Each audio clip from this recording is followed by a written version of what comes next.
Atom کے اندر بھی ایک چھوٹی سی دنیا ہے. اس دنیا میں فزکس کے قانون کیا ہیں، یہ آج ہمارے لیکچر کا موضوع بنے گا. ایک طویل عرصے سے انسان یہ سوچتا رہا کہ جو قوانین فطرت ہم بڑے اجسام کی حرکت، گھومتے ہوئے لٹو، ابلتے ہوئے پانی وغیرہ کو دیکھ کر اخذ کرتے ہیں، یہی قوانین چھوٹے ذروں اور ایٹموں پر بھی اپلائی کیے جا سکتے ہیں. اور یہ قدرتی بات تھی اس واسطے کہ ہم نے مثلا گرتے ہوئے اجسام سے یہ نتیجہ اخذ کیا کہ ان کے پیچھے نیوٹنز لا آف گریویٹیشن ہے، نیوٹنز لا آف موشن ہے، اور پھر ان قوانین کا اطلاق کیا سیاروں کے اوپر، نظام شمسی پہ وغیرہ، اور ہر طرف کامیابی ہی کامیابی ملی. تو 19ویں صدی کے اختتام پہ بے شمار فزکس کے مسئلے حل ہو چکے تھے، اور جہاں جہاں تھیوری اور آبزرویشن یا ایکسپیریمنٹ کا آپس میں مقابلہ کیا جاتا تو وہاں کامیابی ملتی.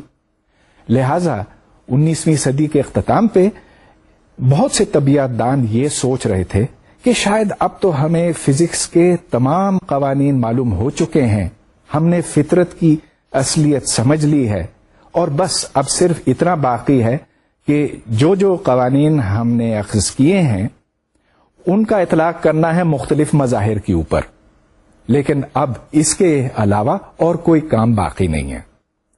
لیکن پھر 20ویں صدی کی شروعات میں، اور یہ سمجھ لیجئے کہ 1905 کے لگ بھگ، ایک کے بعد ایک فزکس کی دنیا میں بحران پیدا ہوئے، اور یہ بحران اتنے شدید تھے کہ ہمیں اپنے بہت سے تصورات، بہت سے کانسیپٹس ترک کرنے پڑے اور فزکس کے نئے قوانین تلاش کرنے پڑے. تو آج کا لیکچر اسی کے اوپر ہوگا، اور ایک خاص موضوع ہے، ایک خاص سبجیکٹ ہے جس کو کوانٹم میکینکس کہتے ہیں. Quantum mechanics is the physics of the very very small. اب کوانٹم میکینکس ایک بہت وسیع مضمون ہے. اس کو سمجھانے کے واسطے، اس کا مطالعہ کرنے کے لیے ہمیں کئی لیکچرز کی ضرورت ہے، مگر ایک لیکچر میں تو میں صرف اس کے خد و خال ہی بیان کر سکوں گا. لہذا اس لیکچر میں میں آپ کو سب سے پہلے یہ بتانا چاہوں گا کہ کوانٹم میکینکس کی ضرورت کیوں پیش آئی، اس کے خد و خال کیا ہیں، اس کا اطلاق ایٹم کے اوپر کس طرح سے ہوا، اس کی کامیابیاں کیا ہیں، اور اس کے جو چند مسائل باقی ہیں ان کی طرف ہم آج کس طرح سے سوچتے ہیں. کوانٹم میکینکس چھوٹی چیزوں کی فزکس ہے، لیکن چھوٹے اور بڑے کا مطلب کیا بنتا ہے؟ سب سے پہلے مجھے اس کی وضاحت کرنی پڑے گی. اچھا، میرا قد تقریباً 5.5-6 فٹ ہے، یعنی کہ کوئی 1-1.5-2 میٹر، لیکن چلیے اس کو 1 میٹر کہتے ہیں. اب مجھ سے بہت بڑی چیزیں ہیں اور مجھ سے بہت چھوٹی چیزیں ہیں. اس کا ذرا ہم پہلے پیمانہ طے کرتے ہیں. تو یہ دیکھیے کہ ایک انسان سے زمین بڑی ہے، زمین کا سائز تقریباً 10⁷ میٹرز ہے، یعنی کہ ہم سے تقریباً 1 ملین گنا بڑی ہے. نظام شمسی اس سے تقریباً 1 لاکھ گنا بڑا ہے، اور اس سے 1 لاکھ گنا بڑا ہماری کہکشاں ہے، اور پھر کائنات اس سے اور بھی زیادہ بڑی ہے.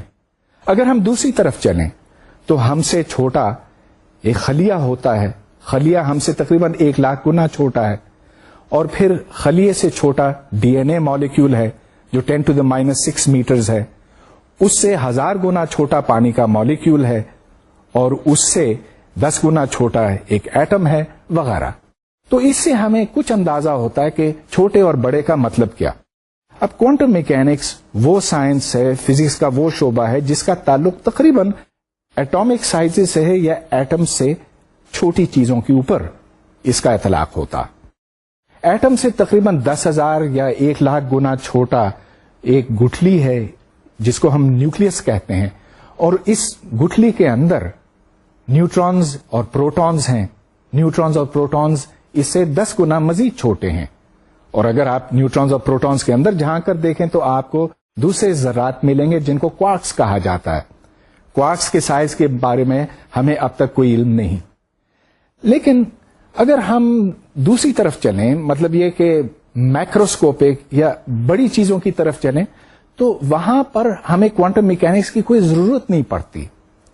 ادھر ہم نیوٹن کے قوانین حرکت اور گریویٹیشن بہت کامیابی کے ساتھ اپلائی کرتے ہیں، اور جہاں جہاں ہم کرتے ہیں تو ایکسپیریمنٹ اور آبزرویشن میں مکمل مطابقت ہوتی ہے.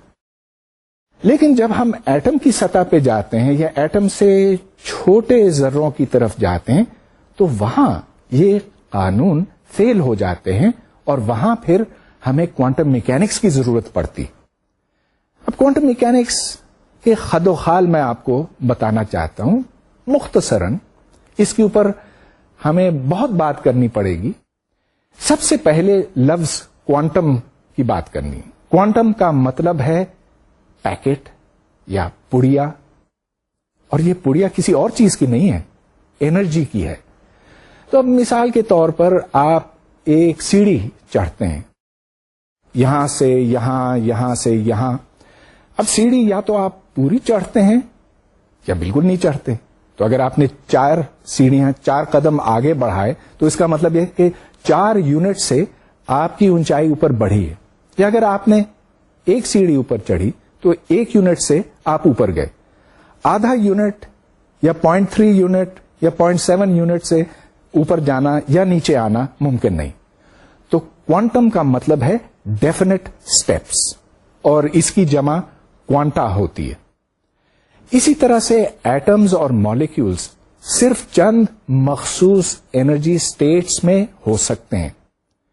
مثال کے طور پر اگر میں ایک الیکٹران جو کسی ایٹم کے اندر بند ہے اس کو انرجی فراہم کرنا چاہوں تو مجھے مخصوص مقدار میں انرجی اس کو دینا ہوگی. یا تو انرجی اتنی ہو یا اتنی ہو، لیکن درمیان کی نہیں ہو سکتی. تو اس الیکٹران سے ہم انرجی حاصل بھی کر سکتے ہیں. جب یہ اوپر سے نیچے آتا وہ بھی مخصوص مقدار میں ہوگی، کوانٹا میں ہوگی. کبھی اس کا آدھا نہیں ہو سکتا ہے، اس کا 1/3 نہیں ہو سکتا.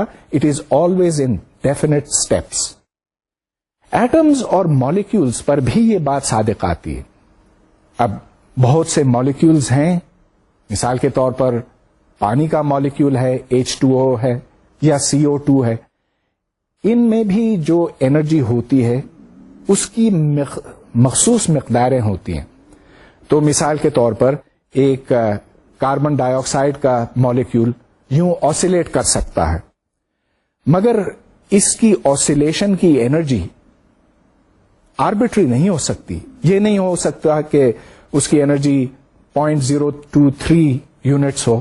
نہیں، اس کو 1 یونٹ یا 2 یونٹس یا 3 یونٹس ہونا پڑے گی.